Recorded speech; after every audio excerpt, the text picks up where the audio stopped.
PM किसान सम्मान निधि योजना का लाभ कौन कौन ले सकता है, कौन कौन ये फॉर्म भर सकता है, ये तो लगभग आपको सभी बता रहे हैं, लेकिन कौन इस योजना का लाभ नहीं ले सकता ये आपको ज़्यादातर लोग नहीं बता रहे हैं। तो चलिए आज की वीडियो में बात करते हैं कि अगर ये लोग जो आज की वीडियो में आपको बताने वाला हूं वो अगर पीएम किसान सम्मान निधि योजना का लाभ लेते हैं तो जब पकड़ में आएंगे तो अच्छी कार्रवाई तो होगी बल्कि वसूली भी होगी, इसमें काफ़ी सख्ती है तो आपको दिक्कत आने वाली है। तो कौन नहीं ले सकता वो अच्छे से समझ लीजिए। तो अगर आप इन कैटेगरियों में आते हो तो आपको पीएम किसान सम्मान निधि योजना का जिसमें साल के 6,000 रुपये मिलते हैं वो फॉर्म नहीं भरना चाहिए। तो चलिए जानते हैं। सबसे पहले बहुत सारे लोगों का सोचना है कि जिनके पास जमीन है वो इस योजना में अप्लाई कर सकते हैं और लाभ ले सकते हैं, तो ऐसा बिल्कुल नहीं है।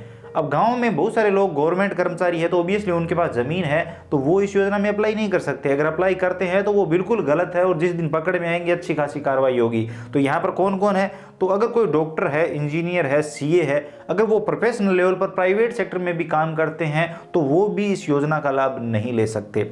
इसी के साथ ऐसे लोग जिनकी पेंशन 10,000 रुपये से ज़्यादा है तो वो लोग भी इस योजना में अप्लाई नहीं कर सकते। अगर अप्लाई करते हैं तो बिल्कुल गलत है। अगर आपके पास ऐसा कोई आता है तो आप उसका फॉर्म मत भरिए।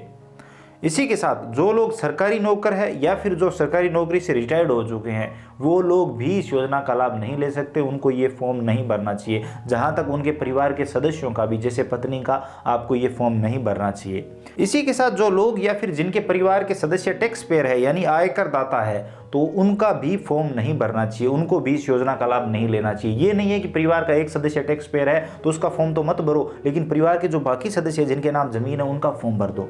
तो ये बिल्कुल गलत है, जिस दिन पकड़ में आएंगी हालत खराब हो जाएगी। इसी के साथ एक बड़ी चीज जो कॉमन मिलेगी, परिवार में किसी एक सदस्य को ही पीएम किसान सम्मान निधि योजना का लाभ मिल सकता है। बहुत सारे लोग मैंने देखे हैं कि पति पत्नी के नाम से जमीन है तो पति अलग से फॉर्म भर रहा है, पत्नी अलग से फॉर्म भर रही है और दोनों को पैसे मिल रहे हैं। तो जिस दिन पकड़ में आएगा दोनों के फॉर्म कैंसिल कर दिए जाएंगे, दोनों को पीएम किसान सम्मान निधि योजना से बाहर कर दिया जाएगा। तो परिवार का कोई एक सदस्य ये फॉर्म भर के लाभ ले सकता है। यहाँ पर जब हम ब्लॉक लेवल पर गए थे कोई फॉर्म अप्रूव करवाने के लिए तो वहां पर क्लियर लिखा गया था कि परिवार के एक सदस्य को यह लाभ दिया जाएगा। अगर आप दूसरे सदस्य का फॉर्म भरते हैं तो जिसको मिल रहा है उसका भी कैंसिल हो सकता है। हालांकि अभी हो सकता है कुछ किस्तों तक वो पैसे मिल जाए लेकिन बाद में उल्टी वसूली भी हो सकती है।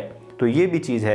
इसी के साथ यहाँ पर अब कौन ले सकता है, बहुत सारे लोगों का कन्फ्यूजन है कि ज़्यादा ज़मीन होनी चाहिए या फिर 1-2 हेक्टर वाले ही ले सकते हैं, तो ऐसा कुछ नहीं है। यहाँ पर भारत का नागरिक होना चाहिए, चाहे जितनी भी ज़मीन हो, कम से कम ज़मीन चल जाएगी वो इसमें फॉर्म भर सकता है। 1 हेक्टर तो छोड़ो, 1 हेक्टर का अगर 10वां हिस्सा भी है तो भी आप फॉर्म भर सकते हैं और इस पीएम किसान सम्मान निधि योजना का लाभ आप ले सकते हैं। तो जमीन का इसमें ज़्यादा कम वाला सिस्टम नहीं है। हालांकि शुरुआत में इस योजना को सिर्फ लघु या सीमांत किसानों के लिए शुरू किया गया था, उसके बाद इसका दायरा बढ़ा दिया गया। अब सभी कृषक जिनके पास ज्यादा जमीन है तो भी फॉर्म भर सकते हैं और अगर बिल्कुल कम जमीन है तो भी वो फॉर्म भर सकते हैं। इसी के साथ पीएम किसान सम्मान निधि योजना से संबंधित मुझे एक पुराना फॉर्म मिला जिसमें यहाँ पर ग्रुप डी के कर्मचारियों को छोड़कर लिखा गया है, तो हो सकता है ये इसमें फॉर्म भर सकते हो। तो वो यहाँ पर मैं स्क्रीनशॉट लगा दूंगा, आप देख लीजिए। बाकी यहाँ पर ये जो चीजें हैं वो आपको ध्यान में रखनी है। अगर आप एक ई मित्र के उसको ये काम करते हो तो किसका फॉर्म आपको नहीं भरना है। बहुत सारे गवर्नमेंट रिटायर्ड कर्मचारी आपके पास आते होंगे, ये फॉर्म भरवाते होंगे, तो आपको ये काम नहीं करना चाहिए।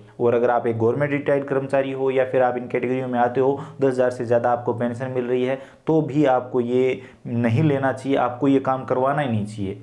इसी के साथ परिवार में एक सदस्य का ही फॉर्म भरिए। आई होप आप सब समझ गए होंगे, आपको ये वीडियो इन्फॉर्मेटिव लगा होगा, कुछ नया जानने को मिला होगा। वीडियो पसंद आया तो लाइक करिए, अपने दोस्तों के साथ शेयर करिए। चैनल पर नए हो तो सब्सक्राइब करके घंटी का बटन दबा सकते हो ताकि आने वाले सभी वीडियो नई नई अपडेट आप सबसे पहले देख पाएं। इसके अलावा अगर आपके मन में कोई भी सवाल सुझाव है, आप कुछ भी जानना चाहते हो, बताना चाहते हो, तो बेझिझक कमेंट सेक्शन में लिखिए, हम जरूर बात करेंगे। चलिए मिलते हैं अगले वीडियो में नई अपडेट के साथ। और हाँ, ये जरूर बताइए कि आपके आसपास ऐसे कोई लोग हैं जो गलत तरीके से लाभ ले रहे हैं, आपको पता है लेकिन आप क्या कर सकते हैं, लेकिन आप बता सकते हैं कमेंट सेक्शन में।